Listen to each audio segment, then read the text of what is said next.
the face of Illuvium. That's what I like to hear. Yeah, but why don't we just get started? So he's the face of Illuvium. I'm not sure if Annie is quite the face of Ethlizards, but he is the CEO now. So we brought him on to talk a couple segments here. The first segment being about elemental lizards.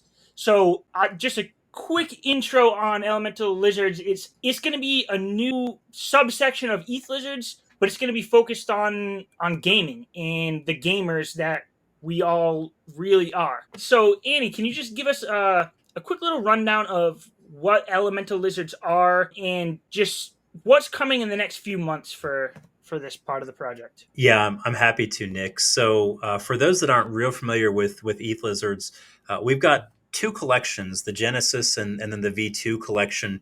You'll see the lizard directly behind me over my head is an example of one, and those lizards are NFTs that basically are your entry pass into the ecosystem in the project, and they are a part of basically a group that's been focused on investing, portfolio acquisitions, trading within Web3 and specifically in the Web3 gaming sector for the last roughly 2 years now in the space. That's been fantastic. And earlier this year, we made the decision to really grow the operational activities of Ethlizards as a project. As you mentioned, I moved in full time into the Ethlizards role in the past months, and we're going to now build out some additional pillars that will be additive to the current collections. And so those collections, again, are what we call our portfolio sub-DAO. The elemental lizards are going to be linked to what we call our community sub-DAO. And as you indicated, this is more of a gamification space. And so while builders, traders, investors are going to be catered to more with the current editions of the Ethlizards, the elemental lizards is going to be a collection targeted towards gamers. So the idea is they're going to function as a combination of a battle pass mechanic, a custom RPG character and avatar that you can use in a variety of games, and your personal inclusion into the lore and IP of Ethlizards across a host of gaming platforms that we're developing. And so some of these will be our own mini games and customized games that we build with our partners. And some of it will just be direct access in unique ways to some of our partnered projects, right?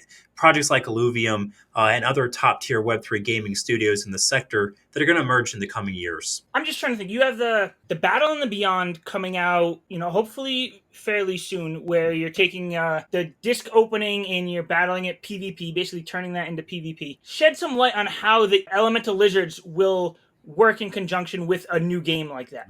Sure. Yeah. So the elemental lizards are not intended to be like a pay to win mechanic within a game.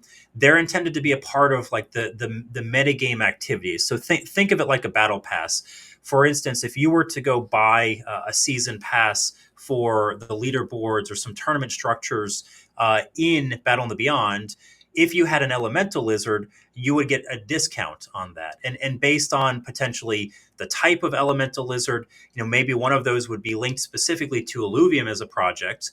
And you would then have maybe a 30% discount instead of a 20% discount on all your Battle in the Beyond platform fees that you would be incurring. And so, it's you can think of it like a loyalty program, discount program as one element of the utility of the elemental.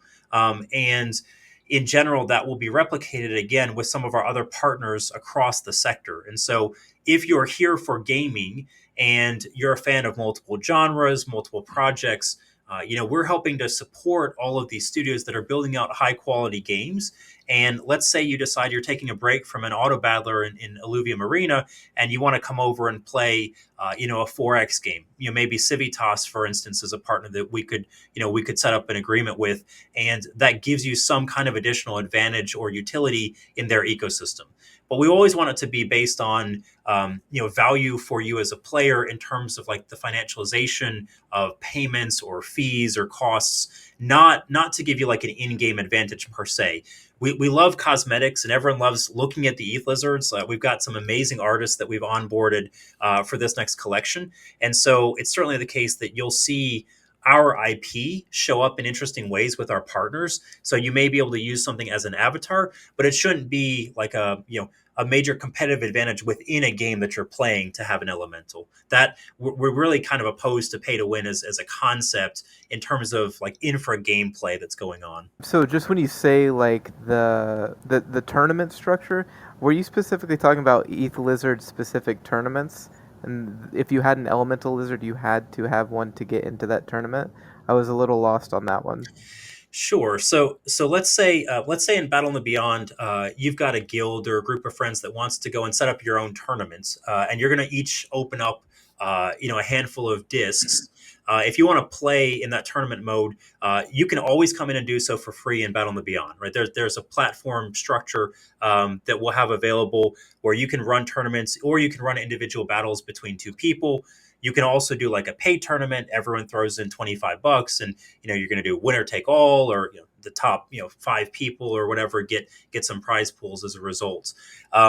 If you're going to do like a paid mechanic using the platform, from that, if you have an elemental, we would reduce the cost for you to participate in those tournaments. And so instead of maybe a $25 buy-in, you would only pay $20, and you would still get that same prize pool, for instance. So having this sort of a discount is an advantage. It's not going to be a requirement though ever. You don't have to have an elemental lizard to participate. We want to make this as accessible as possible to the entire Illuvium community, and actually to onboard more people to Illuvium through them finding Ethlizards and other projects, and then finding Illuvium through us, and then through Battle in the Beyond. Yeah, Awesome, that's awesome. cool. Just to wrap up this segment, what's the timeline here? Can we expect elemental lizards in 2023, or are we looking at 2024? Yes, you can expect them in 2023.